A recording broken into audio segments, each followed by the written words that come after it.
नाज़रीन, खित्ता बर-ए-सगीर में बहुत से कबाइल और बरादरियों ने तारीख़ में नाम कमाया और तारीख़ी धारे को बदल कर रख दिया। मैं साजिद भट्टी और आप देख रहे हैं हमारी सीरीज़ मेरा कबीला। और आज हम आपके लिए लेकर आ रहे हैं राजपूत बरादरी की तारीख़ और तारफ़ पर मबनी एक इंतहाई मालूमाती और दिलचस्प वीडियो। इस सिलसिले की ये हमारी दूसरी वीडियो है। इस वीडियो में हम जानेंगे कि राजपूत बरादरी की तारीख़ और तारफ़ क्या है। हम जानेंगे कि क्या राजपूत कोई कबीला या ज़ात है, राजपूत कब मुसलमान हुए, राजपूत का मतलब क्या है, राजपूत बरादरी की असल के बारे में किस किस्म की गलतफहमियाँ पाई जाती हैं, राजपूतों ने किन किन रियासतों पर हुकूमत की, राजपूतों की बड़ी जंगें कौन सी हैं और कौन कौन सी मशहूर शख्सियात का ताल्लुक़ राजपूत बरादरी से है। अगर ये वीडियो आपको पसंद आ रही है तो इसको लाइक कीजिए, शेयर कीजिए और मज़ीद मालूमाती वीडियोस हासिल करने के लिए चैनल को सब्सक्राइब कर लीजिए और बेल आइकन को दबाइए। नाज़रीन, राजपूत संस्कृत का लफ्ज़ है जिसके दो हिस्से हैं, यानी राज जिसका मतलब है हुकूमत और राजा, और पूत का मतलब है बेटा। इस तरह राजपूत का मतलब हुआ राजाओं के बेटे। बर-ए-सगीर की तारीख़ में राजपूतों का एक अहम किरदार है। राजपूत बहादुर और जंगजू मशहूर हैं। राजपूत अपनी रिवायात और धरती की हिफाजत के लिए किसी भी कुर्बानी से दरेग नहीं करते। राजपूतों के बारे में ये गलतफहमी पाई जाती है कि शायद ये कोई कबीला या ज़ात है। दरअसल ऐसा नहीं। राजपूत एक समाज या कम्युनिटी है जिसके अंदर बहुत सी कौमें, ज़ातें और कबाइल शामिल हैं। राजपूत के नाम के हवाले से भी तारीख़ में रिवायत ये भी मिलती है कि इसका मतलब है घोड़ेदार सिपाही, यानी जिसके पास लड़ने के लिए घोड़ा मौजूद था वो राजपूत कहलाया। मगर ये तारीफ़ आम रिवाज ना पा सकी। राजपूत बरादरी में सैकड़ों कबाइल और जातियाँ शामिल हैं। इनमें से बहुत सी जातियाँ हज़ारों साल कदीम हैं, मगर राजपूत के लफ्ज़ का इस्तेमाल इतना कदीम नहीं है। राजपूतों के वजूद के बारे में मुख्तलिफ मुहक्किकीन की मुख्तलिफ आरा हैं जो हम आपके सामने रखते हैं। सतीश चंद्र लिखते हैं कि राजपूतों के तमाम कबाइल दरअसल किसानों या चरवाहों की बरादरियों से पैदा हुए हैं और बतौर राजपूत 7वीं सदी ईस्वी में जोधपुर से उभरे हैं। मारूफ मुहक्किक अलफ एल्ट पटेल लिखते हैं कि 6वीं और 7वीं ईस्वी में गुप्ता सल्तनत के खात्मे के बाद बैरूनी हमला आवरों को ज़बरदस्ती कश्तरी के ज़ुमरे में डाल दिया गया। कॉलोनियल दौर के मुहक्किकीन ने भी इनको गैर मुल्की होने पर जोर दिया है। Doctor D.R. थंडरा अपने किताब में लिखते हैं कि ये आर्याई हमला आवर हैं। इनको भारतीय समाज में मुकाम देने के लिए राजपूत की इस्तिलाह घड़कर इनको इसमें शामिल कर लिया गया। इसमें हर जाति के लोग शामिल थे। इसमें छोटी जातियां भी शामिल थीं और बड़ी भी। तनोजा कोठियाल लिखती हैं कि राजपूत और जाट दोनों ही जानवर पालने और काश्तकारी का काम करते थे। वो अपनी तारीख में एक दूसरे का हवाला भी देते हैं, मगर अपने आप को एक दूसरे से जुदा भी रखते हैं और दोनों ही अपने आप को एक दूसरे से बरतर या बुलंद मानते हैं। इनमें से जो कबाइल जंगों की तरफ चले गए उन्होंने इक़्तिदार हासिल कर लिया और ताकतवर और आला साबित करने के लिए अपने आप को राजपूत कहलाने लगे। जबकि तारीखी तौर पर जाटों ने बहुत सी रियासतों पर हुकूमत की। अगर राजाओं के बेटे राजपूत हैं तो फिर गुर्जर और जाट राजपूत क्यों ना हुए? मगर जाटों की बादशाही का तारीख में इस कदर जिक्र नहीं मिलता। इनके एक होने की एक दलील ये भी है कि जाटों और राजपूतों की बहुत सी गोतों के नाम आपस में मिलते जुलते हैं। B.D. चतोपाध्याय लिखते हैं कि राजपूत मेडिवाल दौर में 500 से 1500 के दरमियान उभरे। इससे पहले राजपूत का जिक्र न था। इसमें बड़े शहनशाहों से लेकर छोटे ज़िम्मेदार सब शामिल थे। नाज़रीन, अक्सर मुअर्रिखीन का मानना है कि जातियाँ तो ज़माना कदीम से मौजूद थीं, मगर वो 7वीं सदी में मोहम्मद बिन कासिम के हमलों के बाद दिफा के लिए मुत्तहिद हुए। इसी इकट्ठ को राजपूत बरादरी का नाम दिया गया और फिर इस इकट्ठ या इत्तेहाद ने ताकत के बल बोते पर बहुत सी राजधानियाँ कायम कर लीं। फिर बैरूनी हमला आवरों के खिलाफ मुत्तहिदा फौजी कार्रवाइयाँ की। इसीलिए राजपूतों के अरूज का दौर भी 7वीं सदी से लेकर 12वीं सदी तक शुमार किया जाता है, जब सिंध से मोहम्मद बिन कासिम और अफगानिस्तान की तरफ से महमूद गजनवी और गौरी के हमले शुरू हुए। उस वक़्त ये सब उभर कर सामने आए। ये बात भी हकीकत के करीब दिखाई देती है। यही वजह है कि इस अरसा में 11वीं सदी में गजनवी के मुकाबले में जयपाल, गौरी के मुकाबले में पृथ्वीराज चौहान برسر پیکار رہا۔ علاؤالدین خلجی کے مقابلے میں رانا ہمیر سنگھ اور ظہیر الدین بابر کے مقابلے میں رانا سانگا دیگر قبائل کے ساتھ مل کر لڑائیاں لڑتے رہے۔ راجپوت اصلاً آریائی نسل سے ہیں، جن کا سلسلہ حضرت اسحاق علیہ السلام سے جا ملتا ہے۔ راجپوتوں کے بڑے 3 گروہ ہیں، جن میں ایک سورج ونشی، دوسرے چندر ونشی اور تیسرے اگنی ونشی۔ اس کے علاوہ چھوٹے چھوٹے ونش بھی موجود ہیں۔ راجپوتوں نے 7ویں سے 12ویں صدی تک برِ صغیر کے بڑے بڑے راجوں اور راجدھانیوں پر حکومت کی۔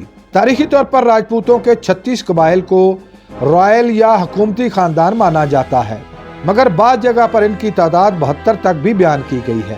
راجپوتوں کی مشہور اور بڑی راجدھانیوں اور ریاستوں کی تفصیل کچھ یوں بیان کی جاتی ہے۔ کچھواہا راجپوتوں نے جے پور، مالوا اور لاوا وغیرہ کے علاقوں پر حکومت کی، جبکہ سسوڈیا راجپوتوں نے میواڑ، راٹھور راجپوتوں نے جودھ پور، بیکانیر وغیرہ کے علاقوں پر، پرتیہار یا پڑھار راجپوتوں نے کنوج، چوہان راجپوتوں نے سامبر، راتھمبور، چلور اور دہلی پر حکومت کی، تومر یا تور راجپوتوں نے دہلی پر، چالوکیا یا سولنکی راجپوتوں نے واکھیلاس اور گجرات کے علاقوں پر حکومت کی، پرمار راجپوتوں نے مالوا اور چندراوتی کے علاقوں پر راج قائم کیا، چنڈیلا راجپوتوں نے بھنڈبل کھنڈ جو اس وقت جیجا کا پکتی کہلاتا تھا وہاں حکومت کی، ڈوگرا راجپوتوں نے جموں کشمیر، قائم خانی راجپوتوں نے فتح پور راجستھان میں، کنوج راجپوتوں نے کانگڑا، بندیلا راجپوتوں نے اورچھا، پٹی راجپوتوں نے جیسلمیر پر حکومت کی، سودا راجپوتوں نے امرکوٹ، مراٹھا راجپوتوں نے مراٹھا سلطنت، بائیس راجپوتوں نے بنگال میں، کندوار راجپوتوں نے بہار، میور راجپوتوں نے الور اور میواڑ پر حکومت کی، سما راجپوتوں نے سندھ کی سما ریاست قائم کی، لنگا راجپوتوں نے ملتان پنجاب کے علاقوں پر حکمرانی کی، سومرا راجپوتوں نے سندھ میں سومرا ریاست قائم کی، جبکہ مائی قبیلہ نے بنارس میں اپنا راج قائم کیے رکھا۔ تاریخ میں جن حکمران خاندانوں کا ذکر ملتا ہے ان میں آہیر، اگنی پال، بائیس، برگرجر، بالا، بھٹی، چوہان، چواورا، دادا، ڈاہیا، دہیما، گورا، گہلوٹ، کور، گھروال، ہن، جاہلا، جیٹوال، جویا، جدیجا، جنجوا، کچواہا، کٹوج، کرار، منہاس، موہل، نکمپا، پالا، پرمار، پرتیہار، راٹھور، سسوڈیا، سروایا، سلار، سانگر، شکاروار، سولنگی یا سولنکی، تومر یا تور اور ٹانگ قبائل کے نام انتہائی نمایاں ہیں۔ اس کے علاوہ راجپوتوں کی مشہور ذاتوں میں سما، سلہریا، سومرا، گھوڑیوا، سوم، موریا یا موری، کنواڑ، ڈوگرا، راوت، گوئل، سودھا، مسلم مکوانا، چندل، پٹھانیاں، راکیل، برسال، ڈوڈیا، قائم خانی، کھوکھر، خانزادہ، تملوک، جرال یا جموال، لنگڑیال، پکھریال، تاونی، لنگا، میو اور رنگڑ انتہائی نمایاں ہیں۔ ناظرین، ابتدا میں تمام راجپوت ہندو تھے، مگر 7ویں صدی عیسوی میں مسلمانوں کے اس خطے میں آنے اور اولیاء کرام کی تعلیمات اور کاوشوں کے نتیجے میں یہاں پر اسلام پھیلنے لگا، اور بعد ازاں اسلامی حکومتوں کے بننے کی وجہ سے اسلام کو اس خطے میں بہت زیادہ طاقت ملی اور بڑی تعداد مسلمان ہوئی۔ خواجہ غریب نواز اور حضرت بابا فرید الدین گنج شکر نے ہزاروں راجپوتوں کو مسلمان کیا۔ حضرت بابا فرید الدین گنج شکر کے دست اقدس پر راجستھان کے جویا راجپوتوں کے ہزاروں لوگوں نے سردار لونے خان کی قیادت میں اسلام قبول کیا۔ یہ تمام راجپوت بعد میں مسلمان راجپوت کہلائے۔ بعد میں ایک ایسا زمانہ بھی آیا کہ جب بہت سے راجپوتوں نے مسلمان حکمرانوں کی بہت مدد کی، جس سے ان کو برِ صغیر میں کامیابی ملی۔ 1568 عیسوی میں شہنشاہ اکبر کی کامیابی میں راجہ مان سنگھ کا انتہائی اہم کردار تھا۔ اس کے علاوہ بہت سے راجپوت راجاؤں نے مسلمان بادشاہوں کو اپنی بیٹیوں اور بہنوں کے رشتے دے کر شادیاں کروائیں۔ جلال الدین اکبر کی 17 بیویاں راجپوت تھیں اور پوتے شاہ جہان کی والدہ بھی راجپوت تھیں۔ بدلے میں مغلوں نے بھی اپنی بیٹیوں کے رشتے راجپوتوں کو دیے، جس سے مغلوں اور راجپوتوں کے درمیان رشتہ داریاں قائم ہو گئیں۔ ہندوؤں میں رائے ستی کی رسم بھی دراصل راجپوتوں ہی کا کلچر تھا۔ راجپوتوں میں عورتوں کی نسبت مردوں کو زیادہ برتری حاصل ہوتی ہے۔ नाज़रीन, राजपूत बरादरी से ताल्लुक़ रखने वाली बहुत सी शख्सियात ने ज़माने में अपनी बरादरी का नाम रोशन किया, जिनमें राजा अनंगपाल तोमर, राजा सांगा, पृथ्वीराज चौहान, राजा हुमेर सिंह, राय हसन मेवाती, राय बुलार भट्टी, बानी ननकाना साहब, पाकिस्तान के साबिक वज़ीर आज़म जुल्फ़िकार अली भुट्टो, जनरल बख्त खान जोया, मान सिंह तोमर, राजा ग्वालियर, बंगाल के ज़मींदार ईसा खान, नूरपुर के राजा जगत सिंह। नाज़रीन, पाकिस्तान का सबसे बड़ा फौजी एजाज़ निशान हैदर 6 राजपूतों को मिला, जिनमें मेजर अजीज़ भट्टी शहीद निशान हैदर, कैप्टन मोहम्मद सरवर शहीद निशान हैदर, सवार मोहम्मद हुसैन जंजुआ शहीद निशान हैदर, पायलट राशिद मिनहास शहीद निशान हैदर, मेजर शब्बीर शरीफ शहीद निशान हैदर और नायक सैफ अली जंजुआ निशान हैदर के नाम शामिल हैं।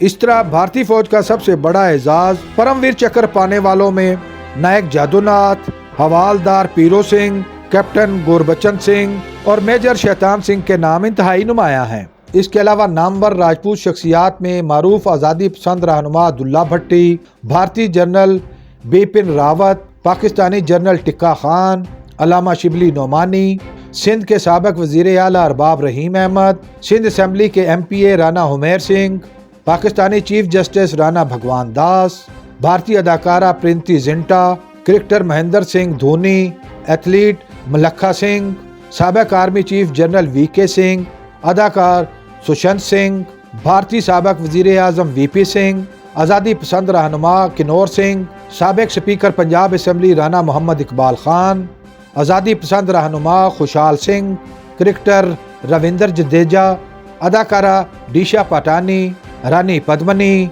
बॉक्सिंग खिलाड़ी आमिर खान, साबिक CM उत्तराखंड हारिश पवात, रतलाम किंग राजा रतन सिंह राठौर, कांगड़ा के राजा सुनार चंद, पंजाब के बड़े ज़मींदार मलक फ़तेह खान टिवाना, पाकिस्तान के साबिक वज़ीर आज़म मलक फ़िरोज़ खान नून, भारतीय साबिक वज़ीर दिफ़ा जसवंत सिंह और हिमाचल प्रदेश के साबिक CM यशवंत सिंह के नाम इंतहाई नुमायां हैं। नाज़रीन, यकीनन राजपूत बरादरी के नामवर शख्सियात की एक लंबी फहरिस्त है। वक्त की कमी की वजह से सब नाम शामिल करना मुमकिन नहीं। उम्मीद है आपको हमारी ये काविश पसंद आई होगी। अगर आप इस वीडियो के बारे में अपनी कोई राय देना चाहें तो कमेंट बॉक्स का इस्तेमाल करें।